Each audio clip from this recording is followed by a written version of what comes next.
Hello, hello. Welcome to this week's episode of Grow or Die. Go.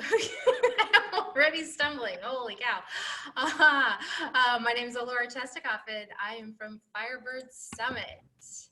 Yay, everybody. How's it going? I'm Lawrence Henderson with Boss. Awesome. Okay. Well, so it is coming in the end of June. Can you believe we're almost to the 4th of July? Golly, where did it go? Seriously, I'm like blown away. I don't even know. Like, I was still thinking it was like May. I had no idea. I was looking at the calendar that set something up, and I'm like, oh, where did that come from? Exactly. Why? So, all righty. Well, so you have a topic for us today?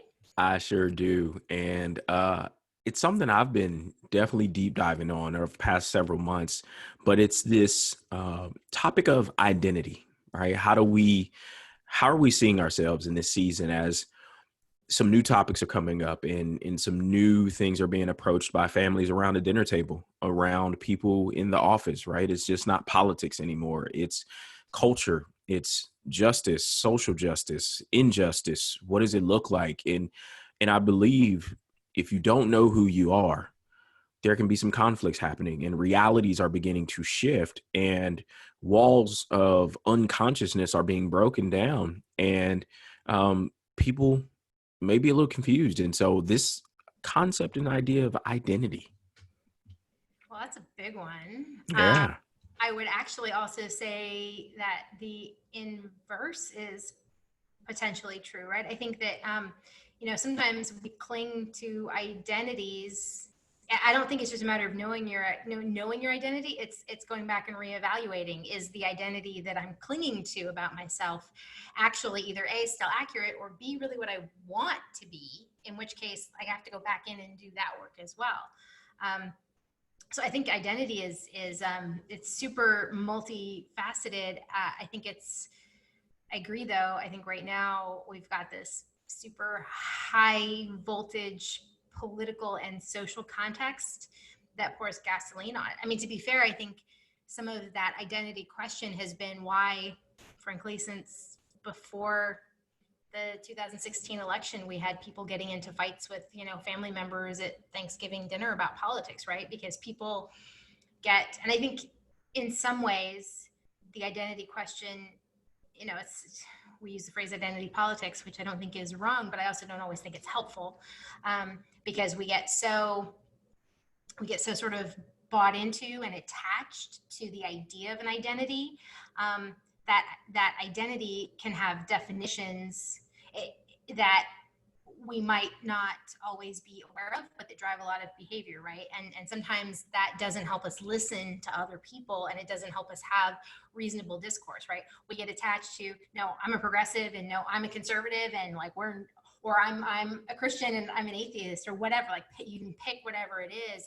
I think one of the biggest challenges we have is kind of redefining what a healthy definition of identity means, because I think we've let the concept become very simplistic, and I don't think that serves good dialogue. And that's just at the political level, right? If we even ratchet it back to more of a personal level, I think this is something, and actually one of our colleagues from our coaching class, she used to live in Austin, Holly, who does a lot of work with women who are really struggling around the decision whether or not to have kids, right? It's like a big thing. And this is a huge identity issue for a lot of women, because either we have a definition that we have absorbed that came from someone else, and you are not a real woman if you don't, or you are not a real woman if you do that kind of thing. And that can be super, super toxic when it comes to trying to really find your own way and find, come to a decision that reflects the life that you want.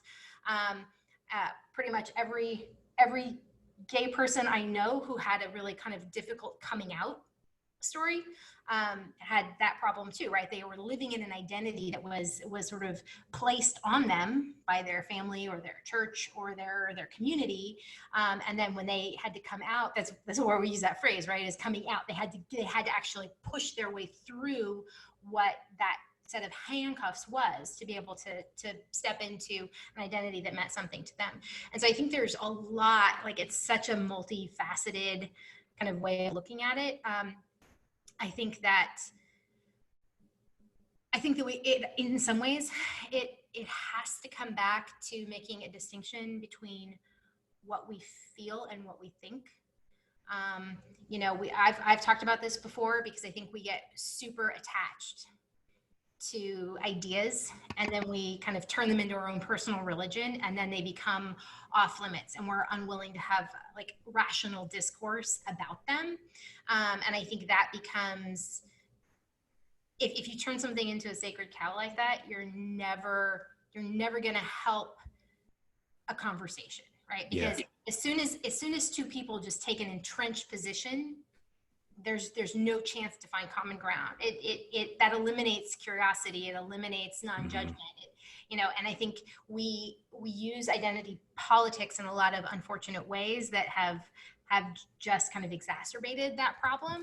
And it's not an easy problem to solve. So we come back to like, okay, so how do I define my own identity? And in some ways I feel like you have to come back and say, okay, so let's start with like, maybe we start with what my values are. Maybe we start with how I expect to show up. Maybe we start with, the role I want to play in the lives of the people around me, instead of starting with an identity and then backing into the rest of those things, which I feel like is kind of what we've sort of evolved to, right? We sort of slap a label on ourselves, and then we kind of say, well, because I'm this, I only do those things. Or because I'm a conservative, I have to vote for Trump. Or because I'm a Christian evangelical, I have to support Trump. I think we've kind of inverted what the process should be, right? Instead of coming up and saying, all right, I believe in dignity and justice and collective action, so this is why I am a progressive.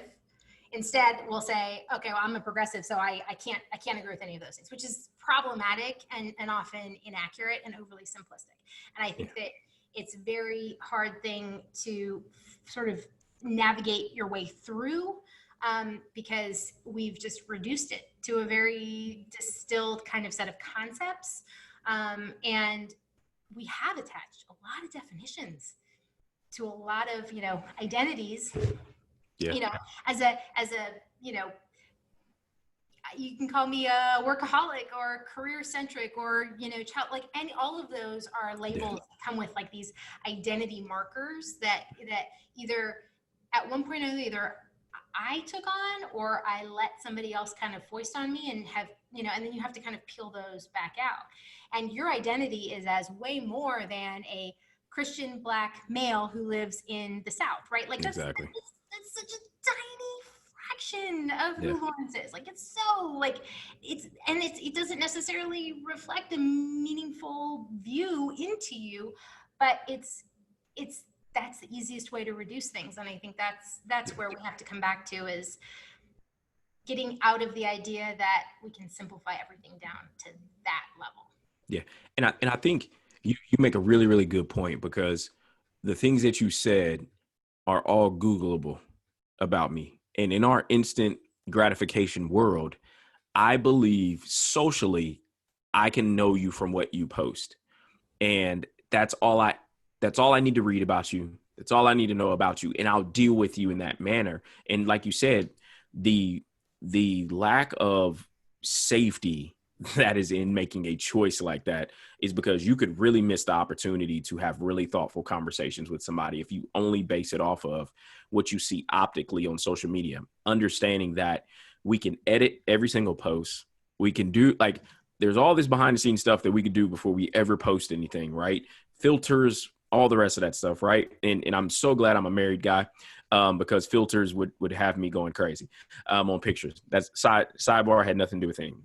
But as we talk about identity, you hit the nail on the head for me. And the place that I had to go was, what do I stand for, right? Just from a very, if we say anything is simple, what are the things that are me character non-negotiables, right? What does respect look like?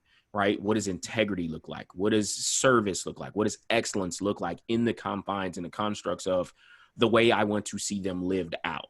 right? Very actionable characteristics and values for myself. And I believe if you don't do the homework of what are those things, right? What are those words, right? But without the profession, without the identity of what your skin looks like, without the sexual orientation, without all of that, what are you standing on from the inside out? And that's where leadership starts. On, can I self-manage? Can I begin the process of self-mastery so that I can show up my whole self? And I believe we've taken on, and I say I'm the sixth child of seven. I'm a preacher's kid, born of an educator, two preachers, two, like, I'm talking about straight up doilies on the head, Pentecostal family. And for the longest time, it was the I can'ts. And I believe the I can'ts and I can't do's were a part of my identity. And it was because of that, it was like, well, I'm not going to get invited here, or I'm not going to get invited there. But the mental damage and trauma that caused to me is that I connected that to not being socially accepted. And I didn't do that work till I got older. And to think about my parents or somebody not being available for me to help me work through that identity of, man, I'm trying to fit in, and what and why I shouldn't fit in was never discussed with me, because my parents had lived experiences and different things like that. And because of culture and the way that my family and my parents were brought up, I always say we need to lead with curiosity instead of judgment and different things like that. Because even in this situation where we talk about inequality, we talk about race, we talk about gender, to hold the space for somebody who is living this to seek to understand is such a powerful thing when we talk about identity, is because I can't be in your shoes. That whole walk a mile in somebody's shoes thing, that was so flawed in and of itself as a theory or a concept, because I rationalized your reality so that it was comfortable for me to process it. But what the danger in that, and I've done it, I am guilty of telling soldiers who are deployed for the first time to Kuwait, this is not a real deployment. Before that person, they're spending a year away from their families. Just because I have a combat scenario, now they're deployed, still the Middle East. They still had to go through training. They still could potentially be called forward. An incident can happen with the snap of a fingers in that region of the world, that they can go from Kuwait to Afghanistan in a blink of an eye. And for me to process their experience that way as not relevant was so damaging as a leader that I had to backtrack and I had to apologize, because they began to quit on me because I wasn't there and I didn't hold an emotional space for them to process. Being, again, I had a mom. This is the first time she was away from her kids as a reservist ever. And so she has three little ones. And so she's like ready to cry every single night. Like, I'm away from my babies, and that was traumatic. And so I think identity, it's one of those places that is foundational for me to start.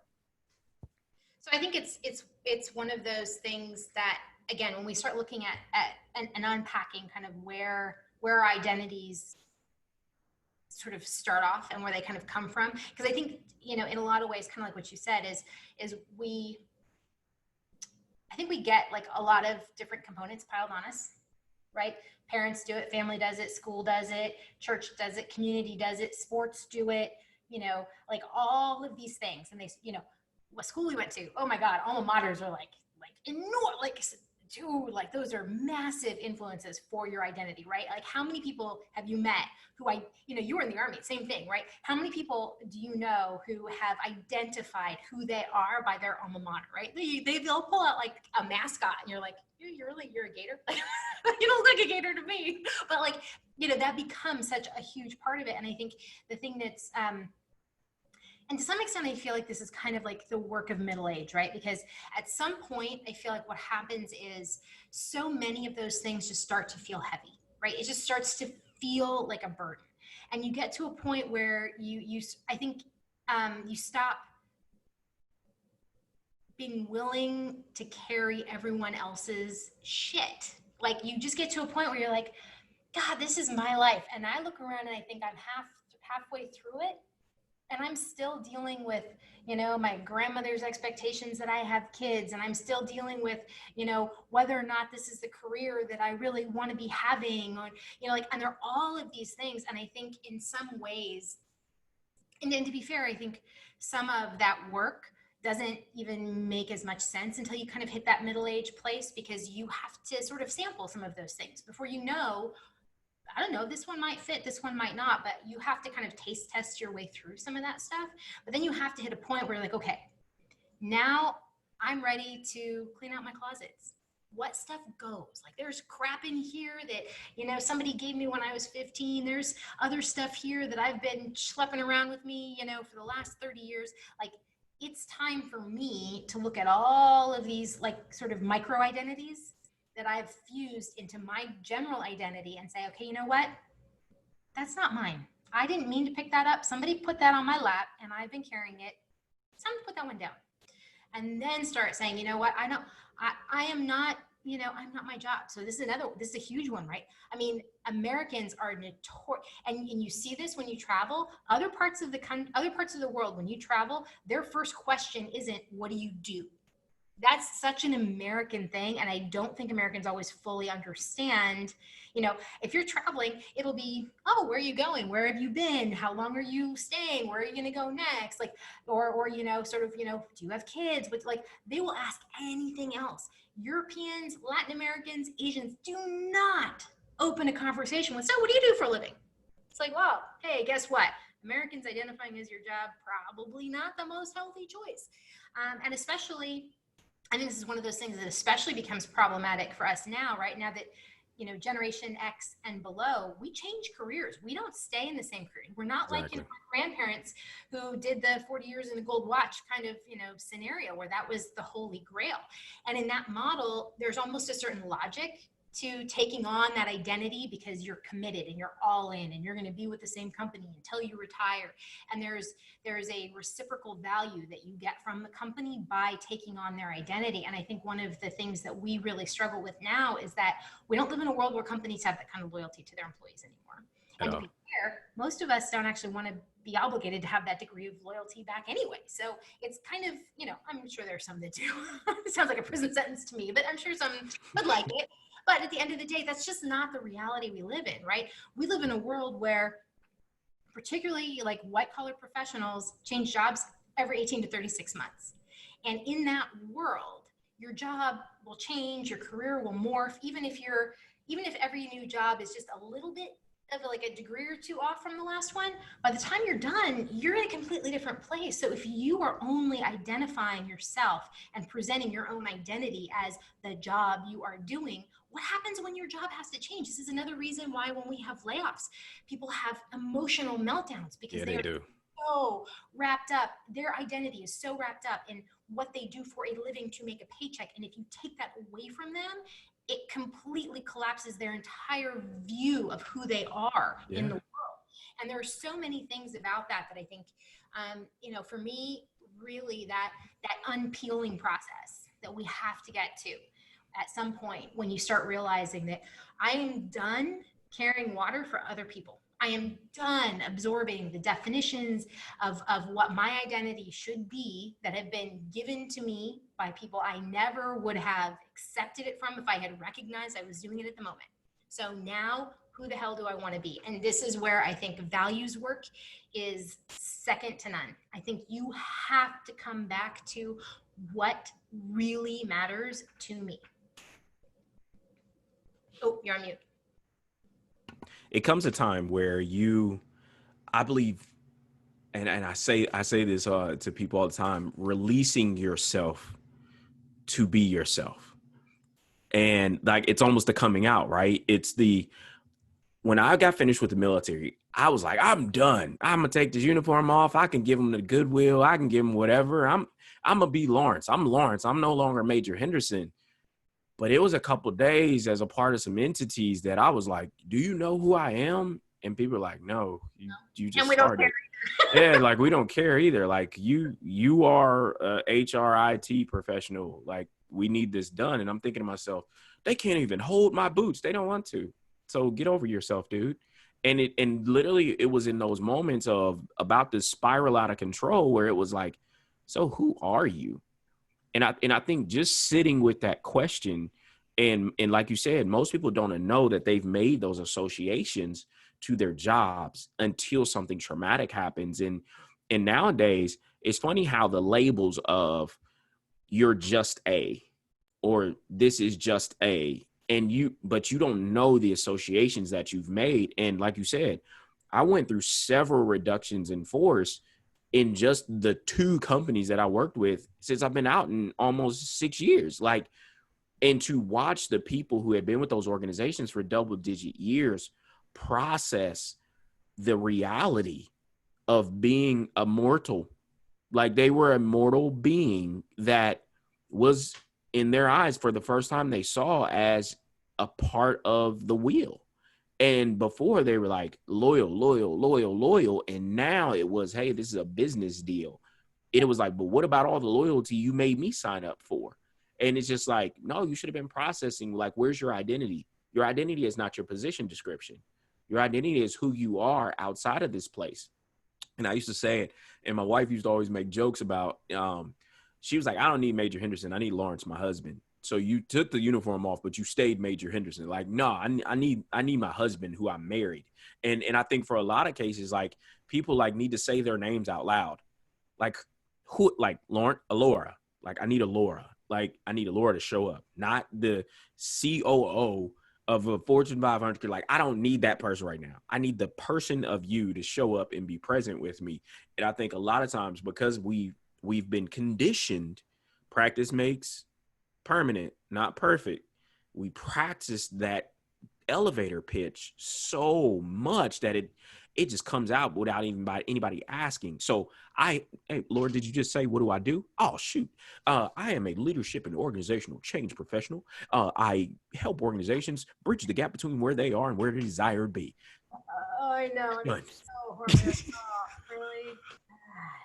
And you know, though, it's funny. That's a really, really fantastic point too, right? Because we build that habit. We build that reflex. You know, one of the hardest things that, back to the whole, like, what do you do thing? Like, I work really hard not to ask that question anymore. Like, it's so hard. And it's one of my personal, like, goals for myself. When I meet someone new, ask something else. Ask about their family, ask about, what do you love, what do you like, and like, for me, what do you love is like a great question, because it totally rattles people, and it usually gets it starts an interesting conversation. But the truth is, my habit is still, what do you do? And it's so hard to snap out of that, because we've just completely, like, we know how to answer that question, right? Like, to your point, when somebody says, what do you love? Like, I stand there going, Mexican food,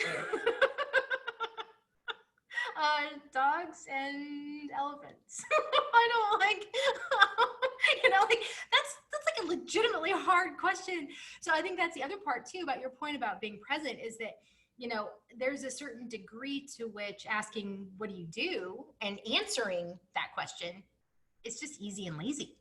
So you don't really have to be like, how many times have you been asked that question, you answer that question, and you don't even hear what's coming out of your mouth, because you've moved on everything else. Like, all right, well, I'm not interested in talking to this person anyway. I'm going to go somewhere else.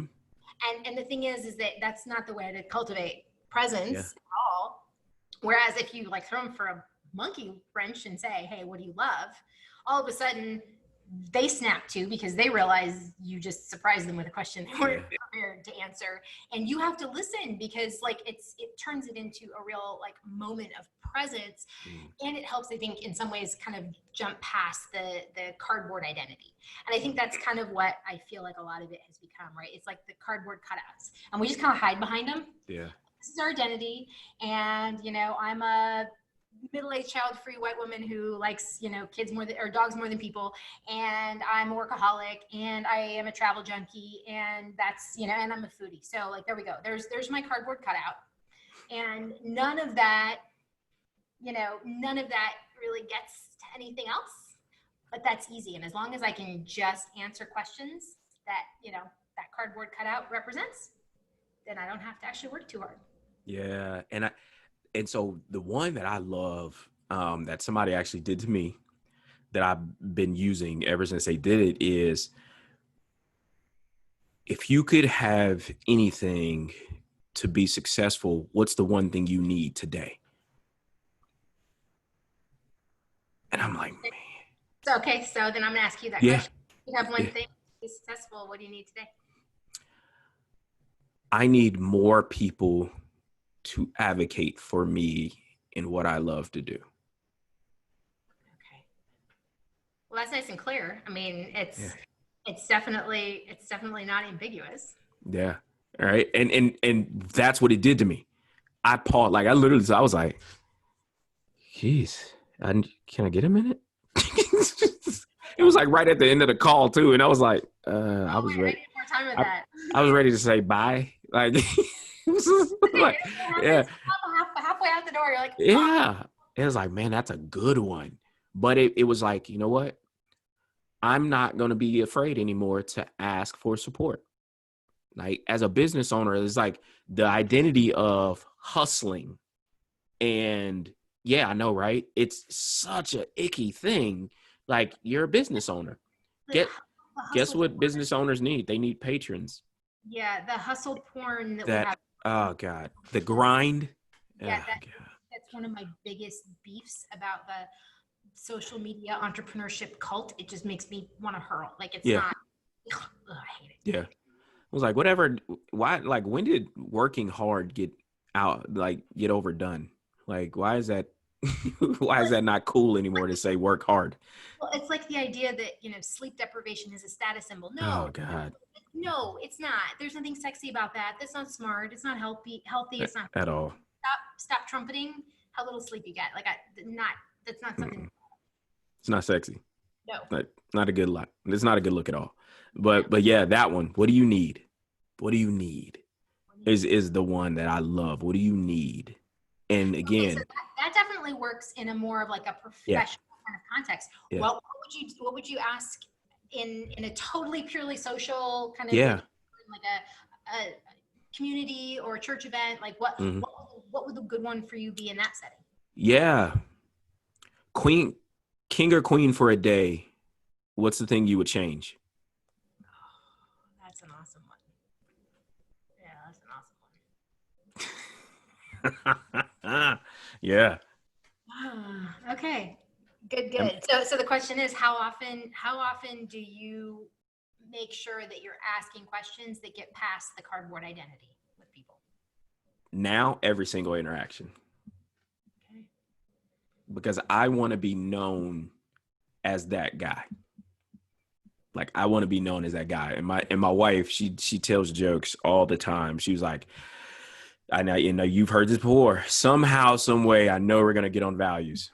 I know we're gonna get on values. I know you're gonna talk about character. I know, like she's like, son, a dog walking up the street. Somehow, some way, you're gonna get in a conversation about values. What do you believe, and why do you believe them? She was like, you're that person that everybody needs to stay on their toes when they're around you. Like they need to know who they are. So when did So that happen for you? because I was unclear, Mhm. and when the light bulb finally came on, I was like, other people need to know what this feels like. Yeah.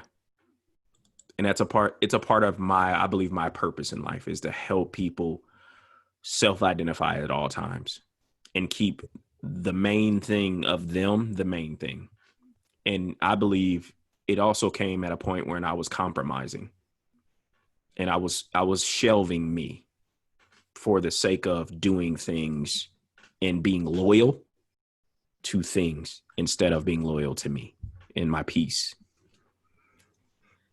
That's actually a really interesting one. That question of loyalty, right? Mm-hmm. It's one of those things that I think it's so. I think it's such a romantic idea. And I think we get really, really attached to this fantasy of what we think it is. And we all have different definitions in our head of what that actually looks like. But I think we get very attached to this sort of romantic notion of loyalty and don't do a good enough job of defining what do I actually mean by that. And it's a very, it's funny. I remember actually when I kind of started making that distinction. Um, I was watching the movie Frida with um, Salma Hayek, and after Diego Rivera cheats on her after they get married, and she gets upset, and then she kind of shakes it off. You know, she kind of tells him, tells him, "I don't expect you to be faithful, but I expect you to be loyal." And she makes a distinction there, and it was a really interesting intellectual exercise that sent me on, because the idea that the two are not identical. Now, for a lot of people, you would have the same expectations of both, but the idea that you have to define that, what you mean by that, and who you ask it of. So when I work with clients a lot who are, especially ones who have kind of placed, what I see a lot is people who have placed a lot of loyalty into a company and then hit a point where they realize that was probably a bad idea. Now they need to go, but A, their identity is wrapped up in it, B, their salary, their life, they've wrapped up so much of themselves in being in this role at this company, that now the idea of leaving is much more traumatic than just going off and getting another job. And one of the things that comes up a lot is they feel like they're being disloyal by leaving. And I spend a lot of time working with a lot of clients on, where is loyalty appropriate, right? And so I'm a firm believer that loyalty is appropriate to an individual. Like it is appropriate for me to have a relationship with someone that involves loyalty. It is absolutely inappropriate from my perspective to have loyalty to a company. A company is not a person. A company, I don't care what the Supreme Court says, a company is not a person. And so the idea that you're supposed to have loyalty to this legal entity that's basically just a piece of paper and some bank accounts is, I think, super damaging, because we have a reciprocal understanding of loyalty. Nobody ever goes in and says, okay, it's okay for me to be loyal to you, but you not to have any loyalty back to me, right? Loyalty, we view loyalty as a two-way street. So the idea that we have a sense of loyalty to a company doesn't make sense, because that company can't be loyal back to us. And because we have this legacy of, the 50s and the 60s and this whole middle class life that Americans were leading, where they did have these long-term job relationships, like it's this baggage. It's very hard for people to shake out. And it's like, what? You're in a job, and no matter how much you love or hate that job, you're going to meet people. Some of those people are going to be people that are worth you holding on to for the rest of your life. Every job isn't going to have the same number of them. Some of them are going to, only stick around for a few years. But it's about those individuals and those relationships. And some of them are genuinely worth being loyal to, and they will be loyal back. But loyalty should be more selective and not indiscriminate. Not everyone deserves your loyalty. And you don't have enough to go around to everyone. Because one of the challenges with loyalty is, what happens when there are conflicting needs? And you have to prioritize. You have to have a way to say, you need this and I need this, or you need this and you over here need this. And I have to pick, and I have to look at this and say, what is the greater good, and where do my loyalties fall in coming up with some kind of determination for how this plays out? And I think that the idea that loyalty should be applied to anything that doesn't love you back is super, super harmful.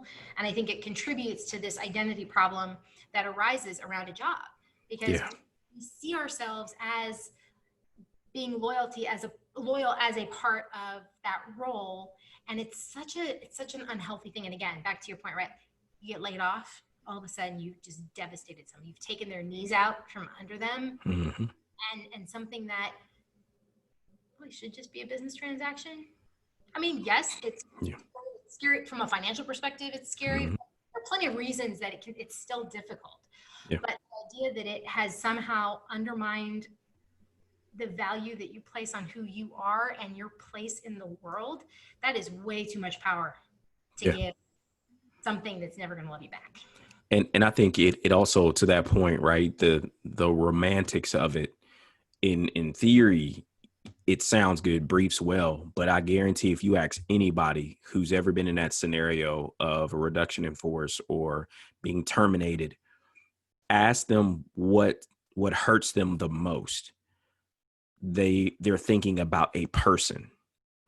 They're thinking about a relationship that is being severed, that they're thinking about, not the organization. Because again, on Glassdoor and all these other things, when they collect why people quit, it's people.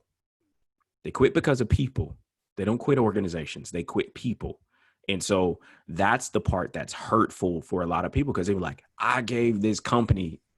No, you gave this person, that leader that you came in 15 additional hours a week for overtime because that person asked, and you thought that love and appreciation would be reciprocated towards you. And you made that emotional investment into a person. And I believe that's what people lash out against from an identity standpoint.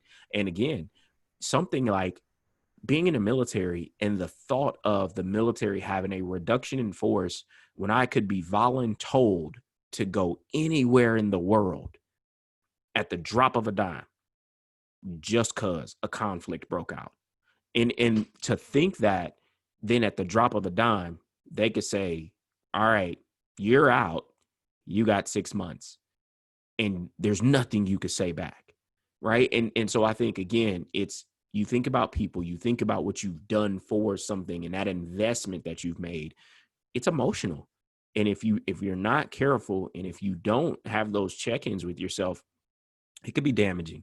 It really can. And that's where coaching comes in. That's where, well, heck, therapy and counselors come in, because again, which is not coaching, you need you a certified professional to go there with. Because, and I think I missed an opportunity, and I think I'm thankful me and my wife do, preventative maintenance, checking in for our marriage and just relationships, because that helps. That definitely helps to seek that type of support, because there's just some things we don't know how to deal with. And so there are people who go to school for this stuff. They're trained, they're professionals. And I say anybody, that is not being weak. That is strength and courage in and of itself to say yes to that type of support. Well, and not only that, it comes back to what you say all the time, right? It's about holding space. When you're in the middle of something, especially, oh my God, especially if it's something that you feel is threatening or challenging your vision of your identity, it is so hard. First of all, it's hard to listen. It's hard to be curious, and it's really, really hard not to be defensive. Like, it is so hard. And so having somebody else help broker that and help create and hold safe space for everybody is so valuable. And the more emotionally volatile the topic or the issue at hand is, the more helpful that kind of that broker almost becomes in that process, just to make sure that you don't. It's so easy in that kind of situation to say something you regret, and you just can't take shit back. Like there's like real legitimate potential for damage, and over time you can pass the point of no return and not even realize you've done it. And so it's really, really I think enormously valuable to have help navigating that stuff when you're in it, because especially if you know that, look, there's no reason this should blow up our entire life. This is something that we need to deal with, but it shouldn't destroy everything. This is not a fundamental misalignment of the last 20 years of our life together. This is something we need to work through. Then yeah, getting help is way better than trying to trudge through and grin and bear it and just force your way through it, because that usually doesn't go very well. Love it. Absolutely love it. Yeah. Okay, so from an identity perspective, what we kind Yes. of do is, you probably hit a point in your life where it's time to kind of hit the reset button, figure out what you really want your identity to be. In which case, first step, really, we both agree, is what the hell do I value? What are my values? Like, really, 100%. not the ones that I bought into from someone else, but what are mine? So Yeah. what's the next piece? So after you get to after you Yeah. kind of clear on your values, what's that next piece for you in that identity? Yeah. Developing your voice. And again, it's almost like that elevator pitch. hearing yourself practice and build up a muscle and with the people closest to you. And you really begin to find alignment and actually give yourself little small wins in those conversations of where you're showing up more and more like yourself. And I tell you, the freedom of that, golly, man, it it's indescribable. The freedom of developing that voice of what you value, and you give people the opportunity to say yes or no, and you free yourself from caring which choice they make. It's funny. So my favorite question on that front is, how do you want to be remembered after you die? Um, Like for me, that's what do you want people to say about you at your funeral? And yeah. when I start feeling like, because I'm very clear on my values at this point, but sometimes it's the direction. It's like, okay, great. So if your values are kind of a foundation, then you Mm, need direction to go, right? And for sure. where's your North Star now that you know where you're starting from? And Yep. so look at the values as the foundation that you're launching from, Hmm. then what's your target? And for me, that target is I always come back to, okay, how do I want to be remembered? Like what is important to me that people say about me after I'm gone? Love it. And that part Absolutely love helps me get to the voice, helps me get to what am I it. doing? Mhm. Am I wasting my time on something stupid right now? Or like that, that's the part that helps me kind of remagnetize my compass Yep. when I start feeling like I'm wandering astray. Legacy. Yeah, exactly. How do you want to be remembered? Yeah. That's awesome. I love it. All righty. Well, hey, great topic this week. Nice Thank pick. you. Thank you. All It righty. was good. In that case, we're going to wrap for the week, and I will talk to you next Wednesday, my friend. Have a wonderful, wonderful week. Sounds good. See you soon. Okay, bye-bye. Bye bye.